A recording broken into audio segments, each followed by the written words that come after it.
እንዴት ናችሁ? ደህና ናችሁ ወይ? እኔ ያለው እግዚአብሔር ይመስገን። ዛሬ እንግዲህ አዲስ ነገር የመጣሁት ማለት ነው። አንደኛው ሁላችሁም የገጠር ልጆች የሆናችሁ ሁላችሁም ጸሎት አድርጎ ዘንድሮ ከገጠር ዝናብ የለም። አሁን ኦልሬዲ ሐምሌ ገብቷል። መስከረም ሰኔ 27 ደርሰናል። ነገር ግን ገበሬ ያው ዘርቶ ቁጭ ብሏል። ስንዴውም ይበሰብሳል። ዝናብ ካላገኘ ስር መስደድ አይችልም፣ አይበቅልም። አሁን ላይ ክፍለ ሀገር ላይ ቡቃያ የሚታይበት ሰዓት ነበር። ነገር ግን እርር ያለ ፀሐይ ሆኖ ሁሉም ድንጋይ እየያዘ ቤተክርስቲያን እየሄደ ማረን ማረን እያለ ጸሎት እያደረጉ ነው። እና ገበሬ ከሌለ ደግሞ እኛ የለንም። መሸሻችንም መደበቂያችንም ገበሬ ነው። እኔ ዛሬ ላይ እየበላሁት ያለሁት አምና የዘራሁትን ነው ማለት ነው። መሬቱን ገዝቼም ቢሆን ዘርቼ ዛሬ ከሸመታ ወጥቻለሁ። ምክንያቱም ገበሬ ወንድም ገበሬ አባት ስላለኝ ማለት ነው። እና ሁላችሁም ጸሎት አድርጉ። እውነት ለመናገር አዲስ አበባስ ቢያንስ ትንሽ ትንሽ እንኳን ይዘንባል። ክፍለ ሀገር ከነፋስ ውጭ ሌላ ነገር የለም ማለት ነው። በቃ ከጋሸና ብትጠይቁ ደጋ ቆላ አላለም እንደው እንዳለ በቃ ገበሬ ያለውን ደፍቶ እጁን አጣጥፎ እያለቀሰ ነው እና ያለው ያላ ገበሬ ደግሞ አያምርብንም። ሁላችንም የገበሬ ልጆች ነን። ከገበሬ ነው ወጣ ነው። ክፍለ ሀገር እንኳን ስንሄድ ልምላሜው እሸቱ ሁሉም ነገር ከገበሬ ነው ያለው። ገበሬ ደግሞ አጣ ማለት ሁላችንም ሞትን እንደማለት ስለሆነ እስኪ ጸሎት አድርጉ። እኔም ደግሞ ጸሎት ላደርግ ነው። ሱባኤ ልገባ ነው። ልጸልይ ነው። እንግዲህ እግዚአብሔር እንባችን ያስበው። እውነት ለመናገር በጣም ያስፈራን። አሁን ላይ ቡቃያ የሚታይበት ሰዓት ነው። ነገር ግን እርር ያለ ፀሐይ ማለት ነው። እብን አዲስ አበባ እንኳን እርር ያለ ፀሐይ ነው። እና እስኪ ጸሎት አድርገው። እውነት ለመናገር እግዚአብሔር በደል ኃጢአታችን እውነት ጦርነት ሆነ። በቃ ሁሌ ደም ፈሰሰ፣ ሁሌ በየቦታው ደም ይፈሳል። ታዲያ እግዚአብሔር እንዴት ይራራልን? ራስ በራሳችን ተንኮለኛ ሆነ፣ ምቀኛ ሆነ። እንዴት እግዚአብሔር አቤት ይበለን?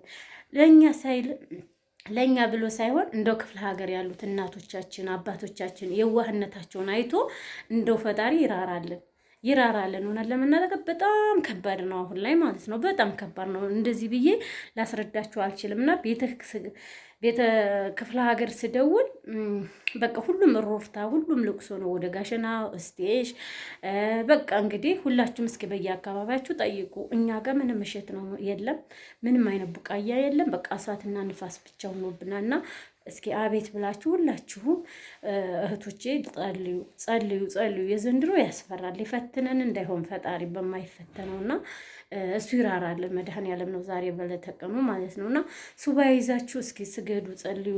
እንደው የእናቶቻችን አምላክ ክፉ ቀንን አያሳየን። ብቻ ከባድ ነው ዘንድሮ። በጣም የምንሰማው ሁሉ ከጦርነቱ በላይ አስጊ ነገር ሆኗል። ፈጣሪ እንግዲህ እሱ ይራራልን፣ ጸሎታችን ይቀበልልን ማለት ነው የምፈልገው። እና ደግሞ ማለት ነው ጽጌ ላሊበላ ባለችበት ሀሳብ ማለት ነው እንግዲህ ደስ አለን እጠይቀዋለሁ ስለ ላሊበላ። ላሊበላ እንግዲህ እሱ ተወልዶ ያደገው ጋሸና ወይም እስቴሽ መገንጣ የሚባል ቦታ ነው። ግን ላሊበላን ከተወሰነው አይቶታል። እንግዲህ በእኔ ምክንያት 3 ዓመት እኔን ካገባኝ ከገጠር እስከ ከተማ የላሊበላ ሕዝብ ምን አይነት እንደሆነ ዝቅ ብሎ ማረስ እንኳን ትንሽ እርሻ እንኳን አይበቃውም። ምክንያቱም በሰፊው ስለለመደ በትንሹ ማረስ አይፈልግም ማለት ነው። እና ስለ ላሊበላ ሕዝብ ለማኝ አይደለም። ላሊበላ ሕዝብ እንደውም አልጋውን ለቆ ነው የሚያሳድረው፣ ያለውን ገልብጦ ነው የሚያበላው። ትህትናው ብቻ ማለት ነው ላሊበላ የሚኖርና ከላሊበላ ከገጠር እስከ ከተማ ሕዝቡን የሚያውቀው ይናገር። ነገር ግን እነዚህ ለማኞች የት መጡ ከተባለ ሀገው ይመስለኛል።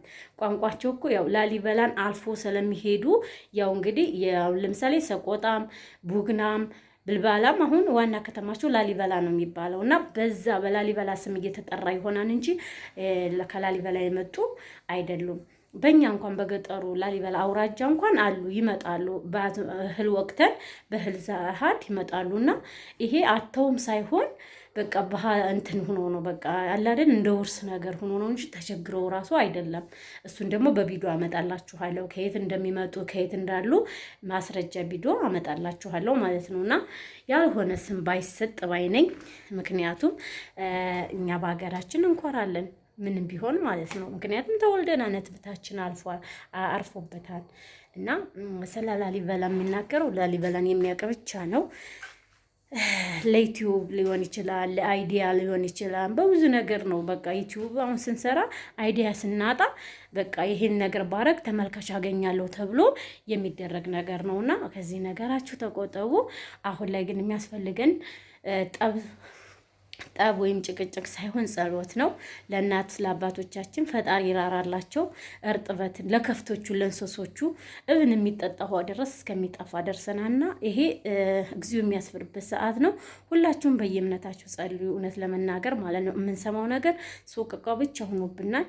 እንግዲህ ፈጣሪ እንደው እንዳይጨክንብን ሁላችሁም ጸሎት አድርጉ ማለት እፈልጋለሁ።